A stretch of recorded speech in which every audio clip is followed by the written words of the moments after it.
വളരെ പ്രധാനപ്പെട്ട ഒരു വാർത്തയിലേക്കാണ്. കടബാധ്യതയെ തുടർന്ന് സംസ്ഥാനത്ത് വീണ്ടും കർഷക ആത്മഹത്യ.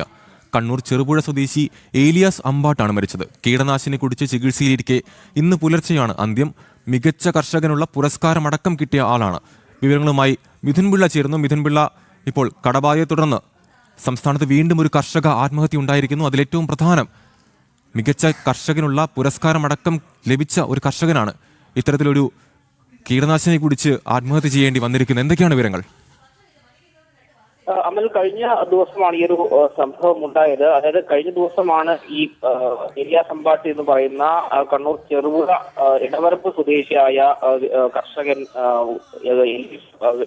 കീടനാശിനി കുടിച്ചത്. തുടർന്ന് ആശുപത്രിയിൽ ചികിത്സയിലായിരുന്നു. ഇന്ന് പുലർച്ചെയാണ് അദ്ദേഹത്തിന്റെ അന്ത്യം സംഭവിക്കുന്നത്. കഴിഞ്ഞ കുറച്ച് ദിവസങ്ങളായി വെന്റിലേറ്ററിലായിരുന്നു ഉണ്ടായിരുന്നത്. ഇന്ന് പുലർച്ചെ വെന്റിലേറ്റർ മാറ്റിയത് തുടർന്ന് അദ്ദേഹത്തിന്റെ മരണം സ്ഥിരീകരിക്കുകയായിരുന്നു. അതായത് കടബാധ്യതയെ തുടർന്നാണ് അദ്ദേഹം ഈ എന്നാണ് അറിയാൻ വേണ്ടി സാധിക്കുന്നത്. നിരവധി തരിശ് ഭൂമിയാക്കി മാറ്റിയതിൽ പങ്കുവഹിച്ച ഒരു വ്യക്തിയാണ് ഈ ഏലിയാസ് അമ്പാട്ട് എന്ന് പറയുന്ന വ്യക്തി. മാത്രമല്ല, മികച്ച കർഷകനുള്ള പുരസ്കാരമടക്കം ഇദ്ദേഹത്തിന് കിട്ടുകയും ചെയ്തിരുന്നു. ഈ കൃഷിയുടെ ഭാഗമായി പലയിടത്തു നിന്ന് അദ്ദേഹം ആളുകളോട് ഉൾപ്പെടെ കടം വാങ്ങിയിരുന്നു. ഇത്തരത്തിൽ വിവിധ ആളുകൾക്ക് പണം നൽകാനുണ്ടെന്നാണ് മനസ്സിലാക്കാൻ സാധിച്ചത്. ഇത് തിരിച്ചു കൊടുക്കാൻ സാധിക്കാത്ത വിഷമത്തിന്റെ പേരിലാണ് അദ്ദേഹം ആത്മഹത്യ ചെയ്തത് എന്നാണ് മനസ്സിലാക്കാൻ വേണ്ടി സാധിക്കുന്നത്.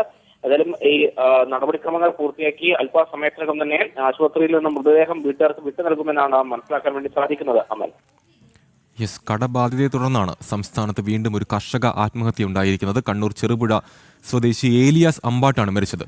കീടനാശിനി കുടിച്ച് ചികിത്സയിലിരിക്കെ ഇന്ന് പുലർച്ചെയാണ് അന്ത്യം. മികച്ച കർഷകനുള്ള പുരസ്കാരമടക്കം കിട്ടിയ ഒരാളാണ് ഏലിയാസ് അമ്പാട്ട്. വിവരങ്ങൾ നൽകുകയായിരുന്നു മിഥുൻ പിള്ള.